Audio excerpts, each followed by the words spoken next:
Hi everyone, welcome to Gagan story time. आज की हमारी स्टोरी है हे भगवान कितनी गर्मी हो रही है और इस एक कमरे में कैसे कीड़े मकोड़ों की तरह पड़े हुए हैं। हाय क्या करूं मैं। भाभी, आप अभी तक सोए नहीं क्या? हे भगवान, अब क्या करूं? कहीं इसने मेरी बात तो नहीं सुन ली? नहीं नहीं, मैं सोने ही जा रही थी। देवरानी जी, अगर आप सोए नहीं हो तो क्या आज मैं आपके पास सो जाऊं? प्लीज मना मत करना, मेरा बहुत मन है आपके साथ सोने का। हाँ हाँ, क्यों नहीं। वैसे भी राजीव तो काम के सिलसिले में बाहर गए हैं। सो जाओ दीदी, मुझे कोई प्रॉब्लम नहीं है।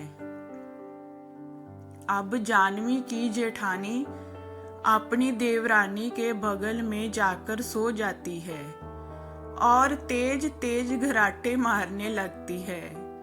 अपनी जेठानी के घराटों की वजह से जानवी को नींद नहीं आती।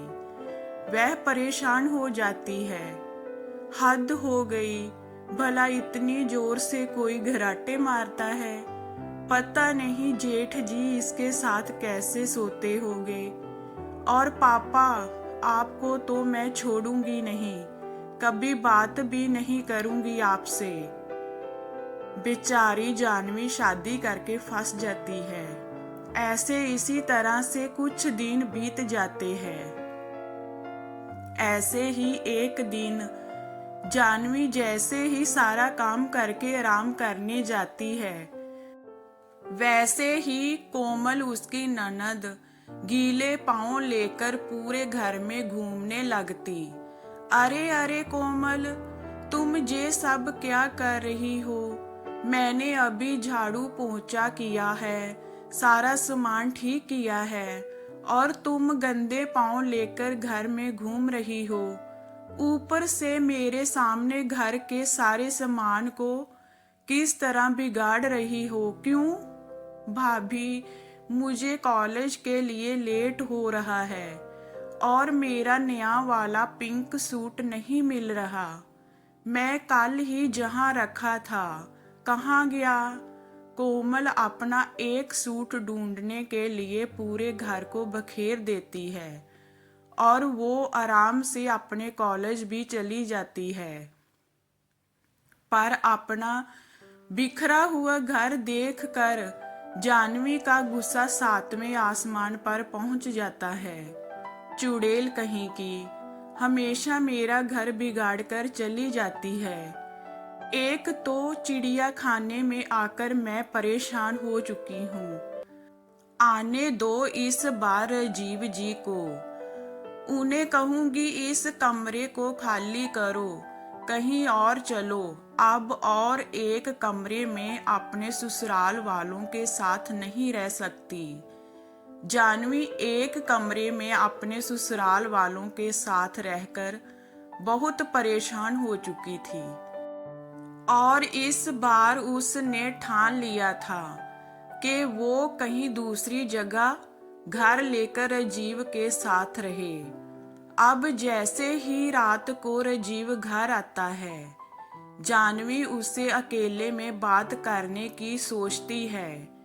तभी सरला जी, अरे बेटा आ गया तू, कितने दिनों की छुट्टी लेकर आया है?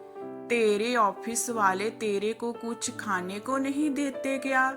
देखो तो कितना पतला हो गया मेरा बेटा।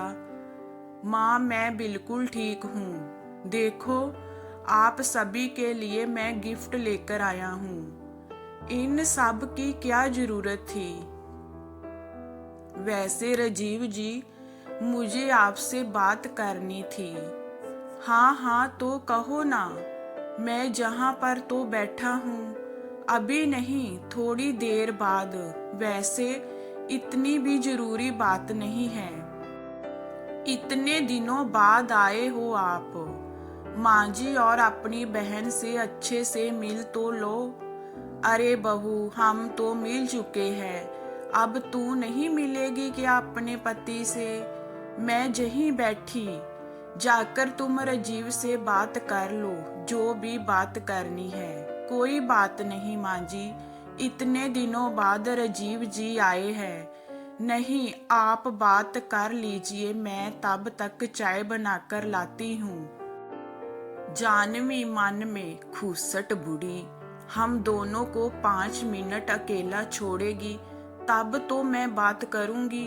भूत की तरह चिपक गई है अपने बेटे से। जे नहीं कि बेटे को बहू के साथ 5 मिनट के लिए अकेला छोड़ दूं। जानवी राजीव से बात करने की काफी कोशिश करती है, पर एक ही कमरा होने की वजह से उसे समय ही नहीं मिल पाता कि वो राजीव से बात करे। और देखते ही देखते राजीव के जाने का समय भी आ जाता है। देखते ही देखते कैसे 10 दिन निकल गए, कुछ पता ही नहीं चला। और मुझे जिस बारे में राजीव से बात करनी थी वो बात तो हो भी नहीं पाई।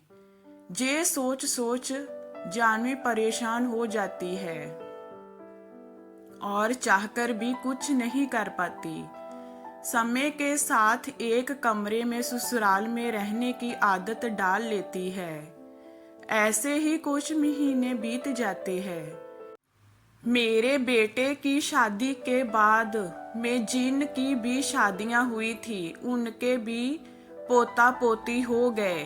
पता नहीं मैं कब अपने पोता पोती का मुंह देखूंगी। बहू अब जल्दी से खुशखबरी भी सुना दे। माँ जी, जब आप मुझे मेरे पति के साथ अकेला छोड़ोगी तभी तो मैं आपको खुशखबरी सुना पाऊंगी। पर आप लोग तो इस घर से कहीं जाना ही नहीं चाहते। भला एक कमरे में ससुराल कैसे बस सकता है? क्या हुआ बहू, मैंने कुछ गलत कह दिया जो तू इतना नाराज हो रही है? ना ना, आपसे कोई गलती हो सकती है क्या? माँ जी, मैं राजीव जी से एक छोटी सी बात नहीं कर पाई और वो ऑफिस वापस चले गए। और आप मुझसे पूछ रही हो कि तुम नाराज क्यों हो? आपको नहीं लगता कि अब हमें 2 कमरे ले लेने चाहिए? जानवी का गुस्सा सबके सामने आ ही जाता है। वो नाराज होकर अपने काम में लग जाती है, पर सरला जी अपनी बहू की बात समझ जाती है। अब इस बार जब राजीव आता है तो आने के साथ वो कमरे को छोड़ने की बात करता है। चलो, हमें आज ही ये कमरा खाली करना है। मैंने बड़ा घर लिया है सबके लिए और अपना खुद का कमरा होगा। जानवी, अब तो तुम खुश हो ना? नया घर? मैं कुछ समझी नहीं। अरे तुम मुझसे यही बात करना चाहती थी ना? माँ ने मुझे सब बता दिया है और तुम्हारा कहना भी जायज है, पर हमारी कुछ मजबूरियां थी, इसीलिए ना चाहकर भी हमें इतनी मुश्किलों का सामना करना पड़ रहा था और हमारे साथ तुम्हें भी। पर अब सब ठीक है, अब हम सब एक साथ रहेंगे। आखिरकार जानवी का सपना सच हो जाता है और वो लोग अपने एक कमरे से निकलकर बड़ा घर ले लेते हैं और सब अपने अपने कमरे में अलग अलग रहते हैं। तो ये हमारी स्टोरी आपको कैसी लगी हमें कमेंट में बताइए। लाइक कीजिए, शेयर कीजिए एंड वॉचिंग के लिए थैंक यू।